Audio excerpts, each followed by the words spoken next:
Pause for just a second. Don't scroll past this, because if someone's face just crossed your mind, there's a reason for that. There's a strange kind of pain that doesn't come from someone leaving. It comes from someone who hurts you and then stays. They don't disappear, they don't let go, they don't give you the clean ending you need to heal. Instead, they remain just close enough to remind you of everything that went wrong and everything that was never repaired. They say the words that hurt you most. They cross the lines they promised they wouldn't cross. And just when you finally start pulling back, they show up again, checking in, hovering, making sure you can still feel them there. And that's what confuses you, baddie. Because if they can hurt you like that, why won't they just leave?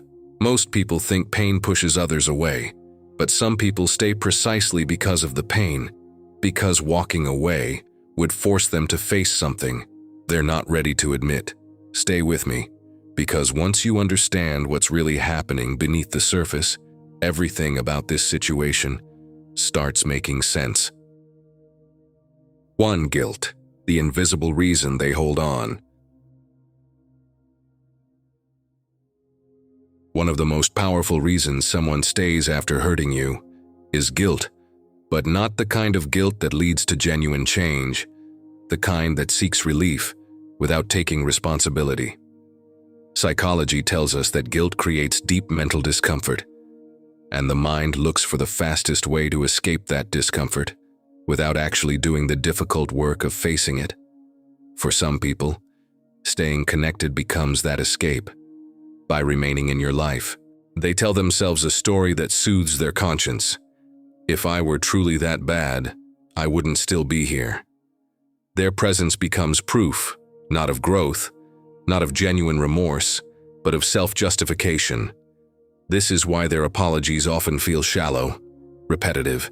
They say just enough to ease their own discomfort, but never quite enough to truly repair what they damaged. They stay close, hoping that time will blur the pain, so they never have to face it directly. Their guilt quietly softens, while your pain quietly lingers. And here's what makes this especially confusing, baddie. Guilt-based attachment can look exactly like genuine care. They check in. They seem worried when you pull away. They appear afraid of losing you. But that closeness isn't about your healing. It's about their relief. Instead of choosing accountability, they choose proximity. And that keeps both of you emotionally stuck in a cycle that never quite resolves. 2. Emotional dependence. They need you more than they protect you. Another deeply psychological reason someone stays after hurting you is emotional dependence. And this one is important to understand.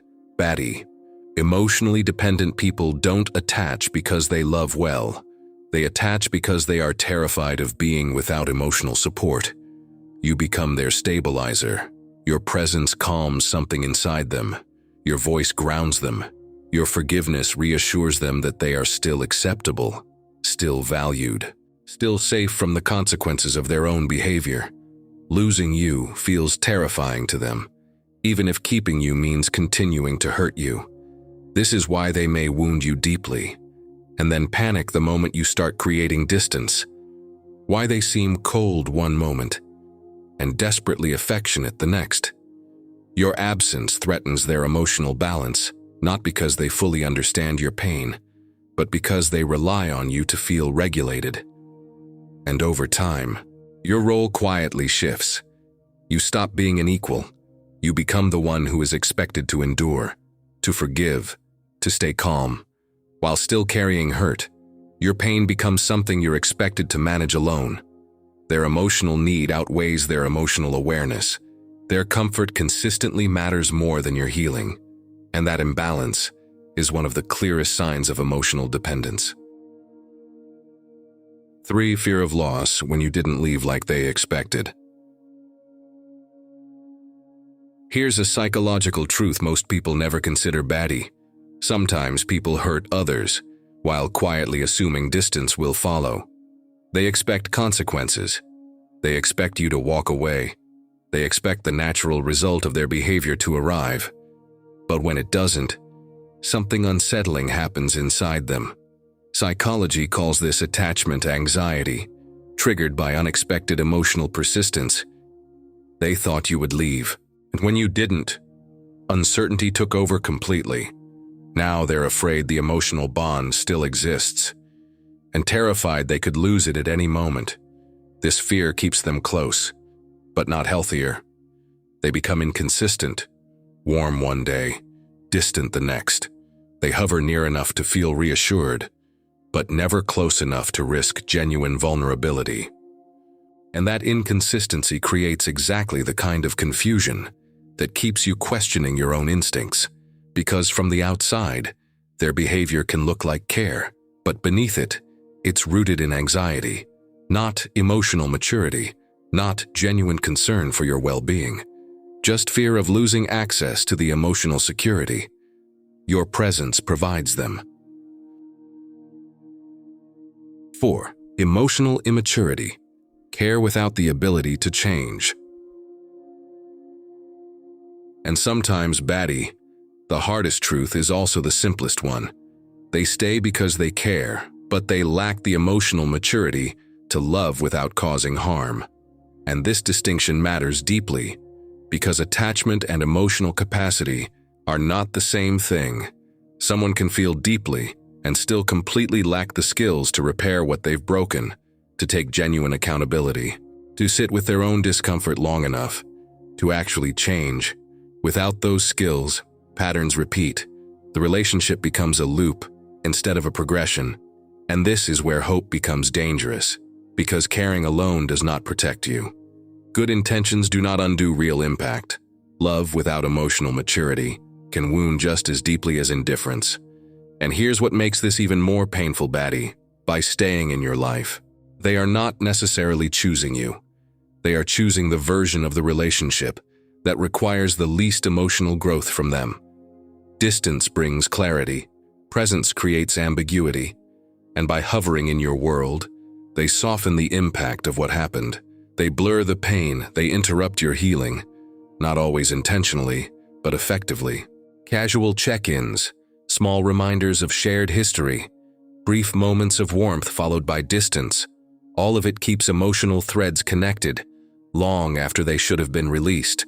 Part of you begins to heal, part of you stays engaged, and that is exactly where they keep you. Not because they have decided to hurt you deliberately, but because being irrelevant to you feels more frightening to them than continuing to hurt you. Final lesson: clarity over confusion. So let this settle in clearly, baddie. When someone hurts you and still stays, and it means something, but not always what you hope it means. Staying doesn't equal safety. Presence doesn't equal growth. And caring doesn't automatically equal change. Understanding why they stay isn't an invitation to endure more. It's a permission slip to finally protect yourself. You are allowed to want safety. You are allowed to want honesty. You are allowed to want emotional steadiness, not apologies that keep repeating, not closeness that never actually repairs anything. You don't need to wait for someone else to become emotionally ready before you choose your own peace. You don't need one more explanation, one more sign, one more moment of hope to justify stepping back from something that keeps hurting you. Sometimes the clearest answer isn't what they say, it's what keeps happening. Let this be the moment you stop questioning your instincts. Let this be the moment you trust what your own heart has been trying to tell you all along. Love should feel grounding, not disorienting. Care should feel consistent, not conditional, and you deserve a connection that doesn't make you doubt your own worth. If this felt personal today, if a specific name came to mind while you were listening, drop one word in the comments, or simply write, clarity over confusion. Because sometimes the most powerful thing you can do is finally see the situation clearly. Share this with someone who needs to hear this today. Subscribe to Psyche Secrets, because understanding yourself is genuinely the most powerful thing you'll ever do.